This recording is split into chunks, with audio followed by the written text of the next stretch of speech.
अपना प्रदेश उत्तर प्रदेश उत्तराखंड में बात तमाम खबरों की कर लेते हैं। विजयदशमी के मौके पर गोरखनाथ मंदिर में मुख्यमंत्री योगी आदित्यनाथ के नेतृत्व में भव्य शोभा यात्रा निकाली गई है, जो पारंपरिक मार्ग से होते हुए मानसरोवर मंदिर पहुंची है। वहां पर पीठाधीश ने भगवान शिव का अभिषेक किया और इसके बाद पीठाधीश्वर महंत योगी आदित्यनाथ रामलीला मैदान पहुंचे और भगवान श्री राम का राज तिलक उन्होंने किया। फिर यात्रा वापस गोरखनाथ मंदिर पहुंची। शोभा यात्रा के दौरान जगह जगह लोगों ने पुष्प वर्षा करके पीठाधीश्वर का स्वागत किया।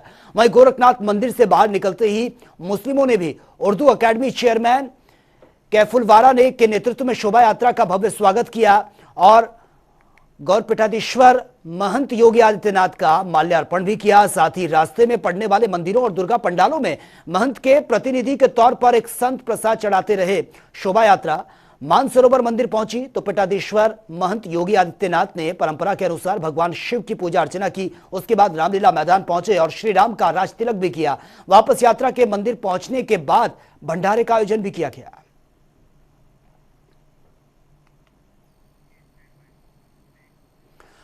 और वहीं मिर्जापुर में सिद्धपीठ आदिशक्ति माता विंध्यावासिनी, मां काली और माता अष्टभुजा के त्रिकोण दर्शन से भक्तों के सारे कष्ट मिट जाते हैं। मां विंध्यावासिनी को तामसी, राजसी, सात्विक और तीनों मार्ग से प्रसन्न किया जा सकता है।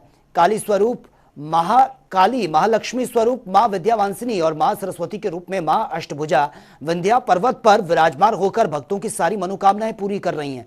विंध्यावासिनी धाम गंगा नदी के तट पर विंध्य पर्वत पर मौजूद है। भक्त नंगे पांव दंडवत करते हुए 14 किलोमीटर की परिक्रमा कर धाम में हाजिरी लगाते हैं। 100 ब्रह्म परिक्रमा के बराबर एक त्रिकोण परिक्रमा की मान्यता है। त्रिकोण परिक्रमा के आखिरी पड़ाव में बटुक भैरव के दर्शन कर भक्त तृप्त हो जाते हैं।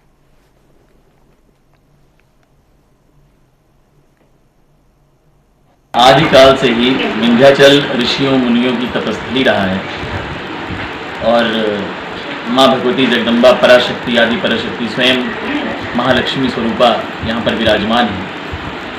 और सबसे महत्वपूर्ण बात यह है कि यहाँ पर भगवती अपने तीनों स्वरूपों में विराजमान है। इच्छा शक्ति का प्रतिनिधित्व करते हुए महालक्ष्मी रूप में विंध्यवासिनी, क्रिया शक्ति का प्रतिनिधित्व करते हुए महाकाली और ज्ञान शक्ति का प्रतिनिधित्व करते हुए माता अष्टभुजा महासरस्वती, इन तीन रूपों में विराजमान है। परमात्मा अपनी इन्हीं तीनों शक्तियों से समग्र संसार का संचालन, पालन, सृजन करते हैं। और वहीं अलीगढ़ के थाना रोरावर क्षेत्र में आने वाले रोरावर इलाके की रहने वाली बीजेपी की मुस्लिम नेत्री रूबी आसिफ खान ने आज कन्याओं को खाना खिलाकर रामनवमी का त्यौहार धूमधाम के साथ मनाया। वहीं रूबी आसिफ खान ने कन्याओं को खाना खिलाकर उनके पैर छुए और उनके सम्मान विदाई उनको दी है। आपको बता दें कि रूबी आसिफ खान भारतीय जनता पार्टी की मुस्लिम नेत्री हैं, जो कि अक्सर चर्चाओं में भी बनी रहती हैं। बीते दिनों गणेश चतुर्थी के मौके पर रूबी आसिफ खान ने अपने घर में गणेश की प्रतिमा को स्थापित किया था, जिसके बाद कई जनपदों के मौलाओं ने रूबी आसिफ खान पर फतवा जारी कर दिया था। फिलहाल अपने इन्हीं कारनामों को लेकर बीजेपी नेत्री रूबी आसिफ खान सुर्खियों में बनी रहती हैं। भगवती की हमने मूर्ति की स्थापना की थी और 9 दुर्गों में हमने आज 9 कन्याएं खिलाई हैं, जिसमें के 6 कन्या थी और 3 लांगुर थे और पूजा की थी और उनको जो भी बच्चों को सामान है उनके खाने पीने का वो दिया था। और इटावा चितभवन गांव में कामाख्या देवी की आरती से सपा के पूर्व सांसद रघुराज सिंह और इकदिल चेयरमैन नगर पंचायत सौरभ दीक्षित इटावा पहुंचे। सिद्धपीठ कामाख्या देवी मंदिर की आरती और माता रानी का आशीर्वाद भी लिया है।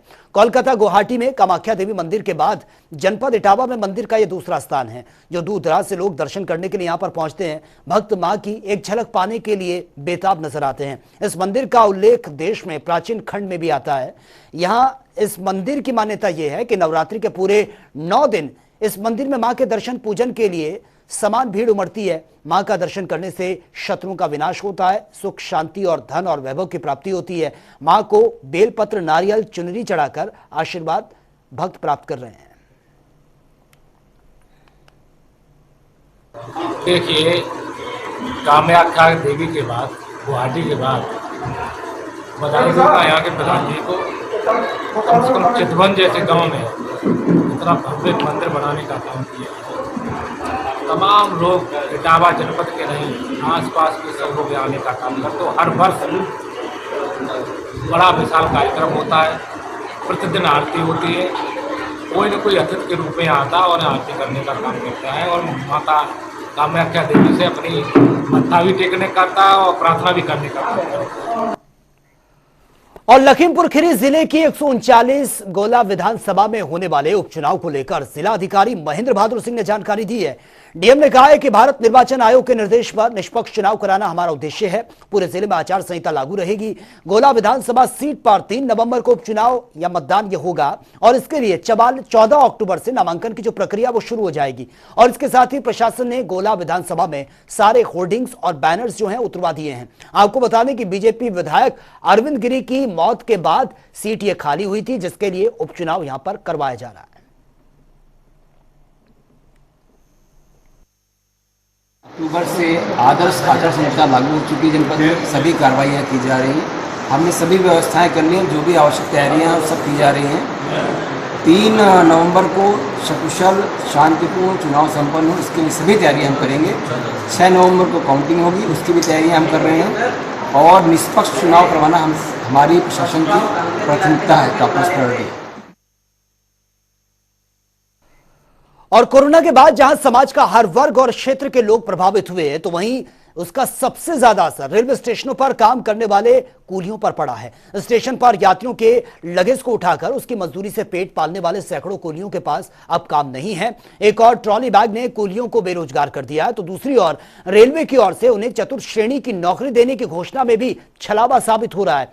और इस समय देश भर में 19,762 और लखनऊ में 311 कूलियों के सामने परिवार पालने का बड़ा संकट खड़ा हो गया है। सारी दुनिया का बोझ हम उठाते हैं, सारी दुनिया का बोझ हम उठाते हैं। सारी दुनिया का बोझ उठाने वाले कुली आज अपना ही बोझ नहीं उठा पा रहे हैं। हालत ये है कि उनके सामने 2 जून की रोटी का संकट सामने खड़ा हो गया है। कोरोना के बाद जहां समाज का हर वर्ग और क्षेत्र के लोग प्रभावित हुए हैं, वहीं उसका सबसे ज्यादा असर रेलवे स्टेशनों पर काम करने वाले कुलियों पर पड़ा है। स्टेशनों पर यात्रियों के लगेज को उठाकर उसकी मजदूरी से पेट पालने वाले सैकड़ों कुलियों के पास अब काम नहीं है। एक ट्रॉली बैग ने कुलियों को पहले से ही बेरोजगार कर रखा था। अब दूसरी ओर रेलवे की ओर से चतुर्थ श्रेणी नौकरी देने की घोषणा भी छलावा साबित हो रही है। इस समय देश भर में 19,762 और लखनऊ में करीब 311 कुलियों के सामने परिवार पालने का संकट खड़ा हो गया है।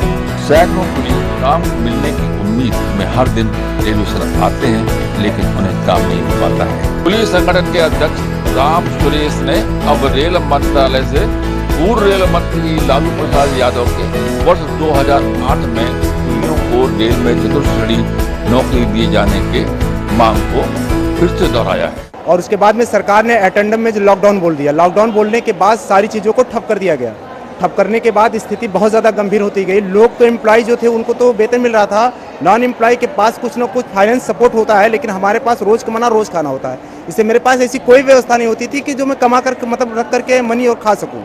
इससे हमारे पास बहुत बड़ी समस्या थी। कोरोना को लेकर के मैंने सरकार को बहुत बार, उत्तर प्रदेश सरकार, केंद्र सरकार, तमाम सारे लोगों को लेटर पर लेटर जारी करता रहा, लेकिन कहीं से कोई रिस्पांस हमें नहीं मिला। और उस कोरोना के दौरान हमारा कुली डिपार्टमेंट इतना ज़्यादा टूट चुका था कि उसके पास 2 वक्त क्या 1 वक्त खाने का वजूद नहीं रह चुका था।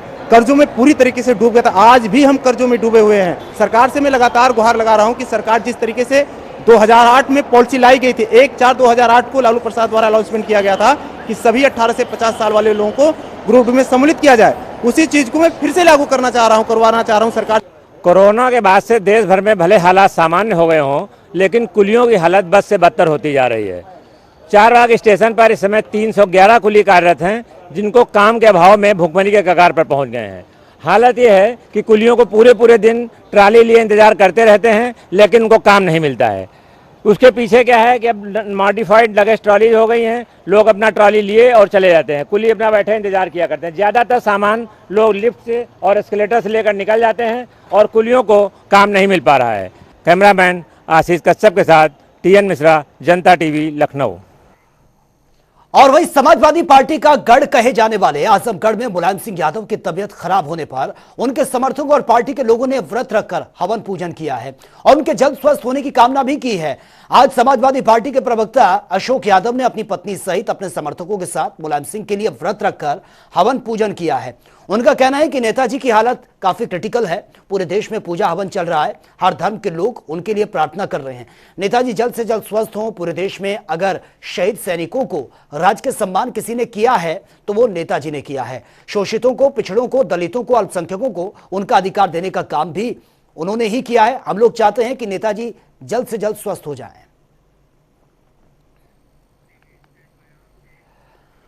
और वहीं आम आदमी पार्टी के राज्यसभा सांसद संजय सिंह पूर्व सांसद स्वर्गीय भालचंद यादव की पुण्यतिथि पर संत कबीर नगर वो पहुंचे और वहां पर उन्होंने भारतीय जनता पार्टी और प्रधानमंत्री नरेंद्र मोदी पर जमकर निशाना साधा। उन्होंने कहा कि प्रधानमंत्री नरेंद्र मोदी कहते हैं कि गोरखनाथ बाबा और गुरु नानक देव एक साथ बैठा करते थे। मोदी जी कहते हैं कि सिकंदर जब बिहार गया तो बिहार के लोगों ने मारकर वहां से भगा दिया। उत्तर प्रदेश में योगी जी ने कहा है कि हमने सरकारी स्कूलों को कॉन्वेंट जैसा बना दिया है, लेकिन अगर कॉन्वेंट वाले देखें तो देखकर सदमे से मर जाएंगे।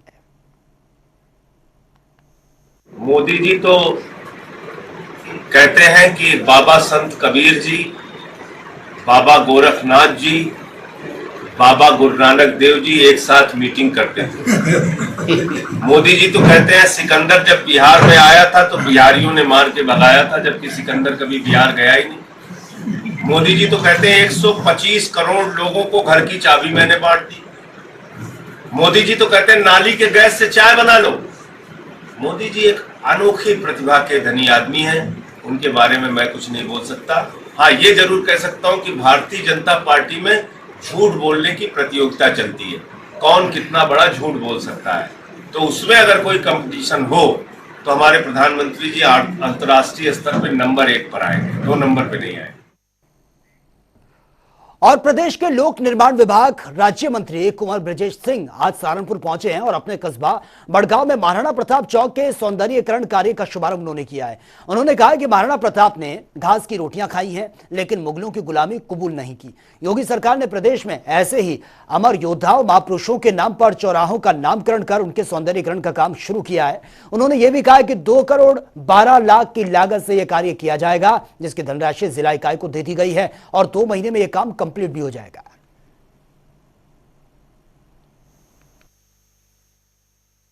बड़गांव का महाराणा प्रताप तिराहा जो जनपद की 3 सीमाओं को ये तिराहा जोड़ता है, एक लंबे समय से उपेक्षित था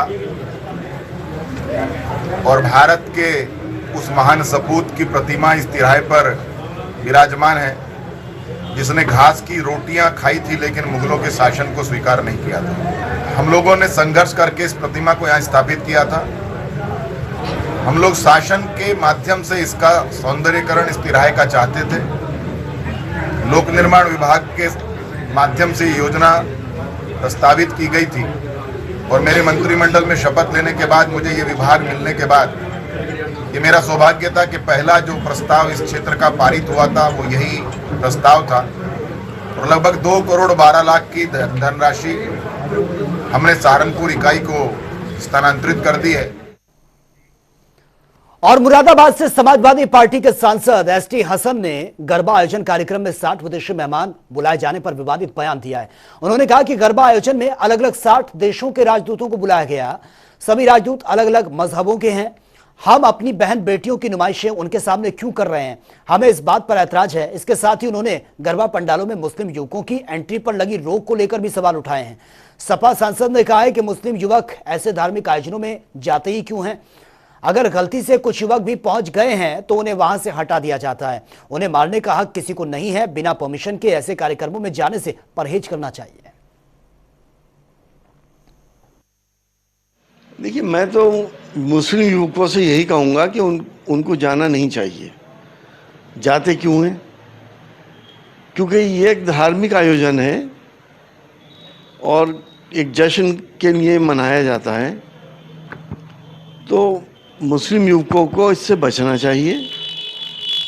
और अगर वो वहाँ पे हैं तो उन्हें राइट है कि उनको निकाल दें। मारने का हक किसी को नहीं है। मारपीट नहीं होनी चाहिए। वो ये सब देखिए, जिहाद से तो ये संगठन अपने हिंदू भाइयों को डराते हैं कि ये भी कोई जिहाद हो गया, इनका तो काम ही है। लेकिन मुझे अफसोस एक चीज़ का ज़रूर है कि गरबा के आयोजनों के अंदर 60 राजदूतों को क्यों बुलाया गया? वो भी तो अलग अलग मज़हबों के लोग थे। वो हम अपनी बहन बेटियों की नुमाइश क्यों उनके सामने करते हैं? और वह लोनी से बीजेपी के कद्दावर नेताओं में से एक पूर्व नगर पालिका चेयरमैन मनोज धामा और उनकी मौजूदा चेयरमैन धर्मपत्नी रंजीता धामा ने आज आरएलडी ज्वाइन कर ली है और इसकी जानकारी आरएलडी के राष्ट्रीय महासचिव त्रिलोक त्यागी ने दी है। हालांकि लोनी विधायक नंद किशोर गुर्जर पर साजिश के तहत रंजीता धामा और उनके पति मनोज धामा पर फर्जी मुकदमे लगाकर राजनीतिक करियर खत्म करने जैसे आरोप लगाए गए हैं। साथ ही मनोज धामा ने पार्टी संगठन पर लापरवाही के गंभीर आरोप भी लगाए और फर्जी मुकदमे के बारे में उच्च स्तरीय बीजेपी नेताओं को अवगत कराने के बाद ही इस मामले को सुलझाया नहीं जा सका। हालांकि 2022 के विधानसभा चुनाव में रंजीता धामा ने विधानसभा चुनाव जीता भी। चुनाव उन्होंने लड़ा था, 28,000 वोट लाकर आरएलडी के प्रत्याशी मदन भैया को उन्होंने हराया था, जिसमें लोनी से दोबारा से नंद किशोर गुर्जर की जीत हासिल हुई थी। मनोज धामा और लोनी चेयरमैन रंजीता धामा ने साफ तौर पर कहा है कि आरएलडी ज्वाइन करने के बाद अब एक सुकून का एहसास उनको हो रहा है।